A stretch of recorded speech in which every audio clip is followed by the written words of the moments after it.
Assalamualaikum warahmatullahi wabarakatuh. Saya Rara Saraswati. Saya mahasiswa Universitas Satya Negara Indonesia. Saya semester 6 dari Fakultas Teknik jurusan Sistem Informasi. Ya, di sini saya akan sedikit menjelaskan tentang perencanaan audit sistem informasi.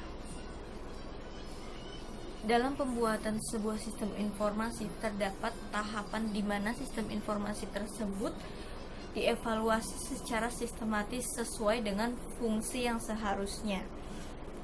Jadi, di dalam aktivitas tersebut diharuskan mendapati fakta tentang sistem informasi yang akan dievaluasi dan dibandingkan dengan fungsi yang tertera di keterangan sistem informasi.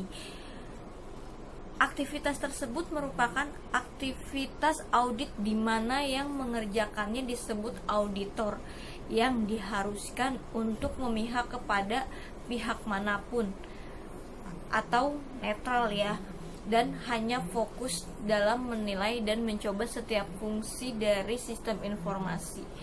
Selain hal tersebut, auditor harus mempunyai keahlian di bidang audit juga di bidang jenis sistem informasi yang akan diaudit. Di dalam menetapkan suatu audit agar tidak keluar dari jalur yang semestinya dan juga dapat dijadikan sebagai pengganti penjadwalan tugas-tugas audit. Pada saat mengaudit sistem informasi, auditor diharapkan dapat berkonsentrasi pada informasi, infrastruktur, aplikasi, dan personil yang merupakan seluruh sumber daya sistem informasi dan juga tidak terlepas pada perencanaan audit yang telah ditetapkan. Bagaimana auditor menetapkan suatu perencanaan audit sistem informasi? Di sini saya akan menjelaskan sedikit. Yang pertama itu identifikasi kebutuhan keahlian teknik. Membuat suatu rencana dalam audit diperlukan personel yang memiliki keahlian yang mumpuni dan jika bisa personil tersebut memang sudah sangat berpengalaman dalam bidang sistem informasi yang akan dilakukan audit. Personil tersebut biasanya didapat dari suatu instansi, komunitas, atau tokoh yang berpengaruh dalam bidang sistem informasi tersebut. Dan yang kedua, menentukan tujuan dari kegiatan audit. Perencanaan sistem informasi diharuskan adanya tujuan agar mempunyai suatu goal yang harus dicapai dan meminimalisir hal-hal yang akan membuat audit tersebut bercabang atau melewati batas pokok tujuan audit. Dalam audit, sebuah sistem informasi biasanya bergantung pada bidang sistem tersebut dan juga bagian atau fungsi mana yang ingin lebih dievaluasi, dan jika bisa setelah auditing dapat dilakukan aktivitas penguatan atau perbaikan sistem tersebut, atau mungkin hanya melakukan upgrade dengan skala kecil saja. Dan yang ketiga, ruang lingkup audit sistem informasi. Sebagai salah satu dari perencanaan audit sistem informasi, sebuah ruang lingkup harus ditentukan demi memberitahukan mana, apa, dan kapan akan dilakukannya aktivitas audit. Hal ini yang paling umum dalam audit sistem informasi ialah objek ini ialah suatu lingkungan di mana sistem informasi tersebut diimplementasikan. Setelah menentukan objek, biasanya ditentukan apa yang akan diaudit. Hal yang akan diaudit tersebut ialah fitur sistem informasi tersebut para pengguna yang jarang maupun sering, dan yang terakhir adalah periode. Periode ini bukan termasuk dalam jadwal audit sistem informasi, tapi lebih ringkas mengenai waktu yang dibutuhkan. Yang keempat itu metode. Dalam audit sistem informasi diperlukan penggunaan beberapa metode yang sesuai dengan sistem yang akan diaudit. Metode ini sangat berpengaruh pada keseluruhan audit dikarenakan data-data yang terkandung pada laporan adalah sebagian besar dari pemakaian beberapa metode.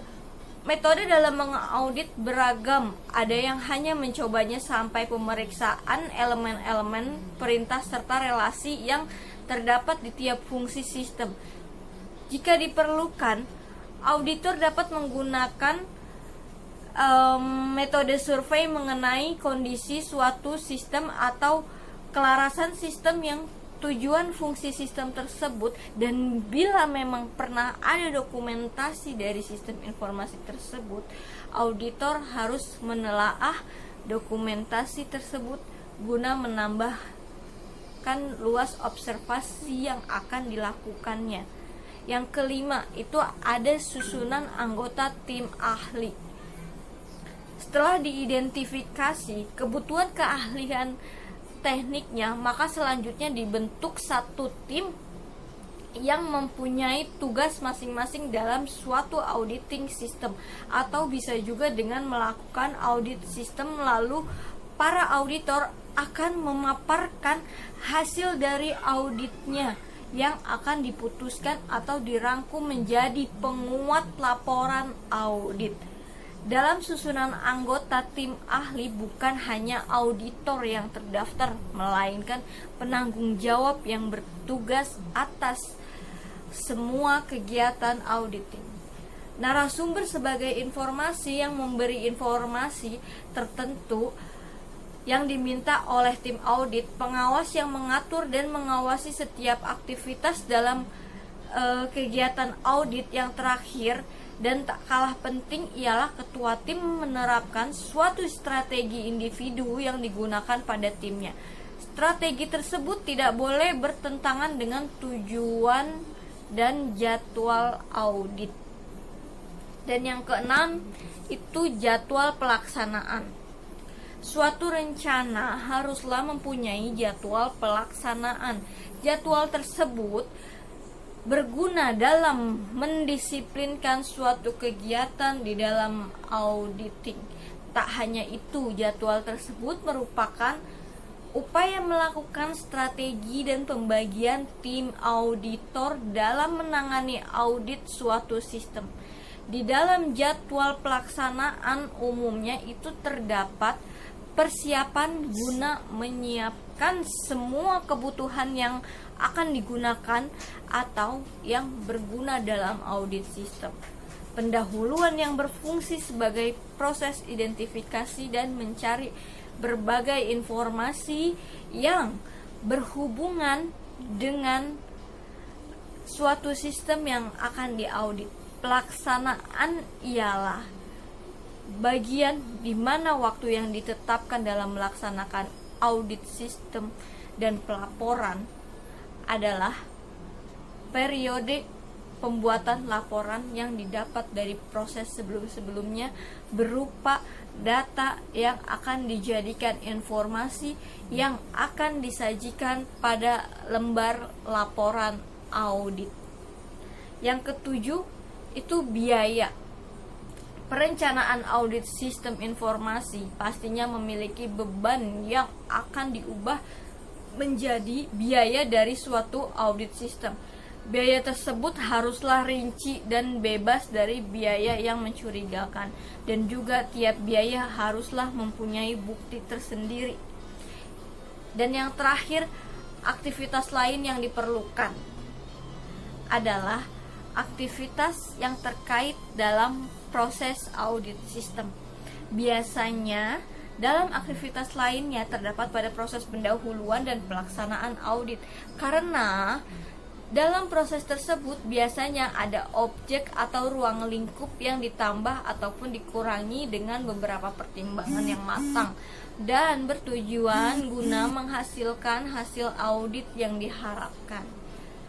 Oke, sekian dari penjelasan saya, mungkin cuma bisa segitu aja. Terima kasih atas perhatiannya. Assalamualaikum warahmatullahi wabarakatuh.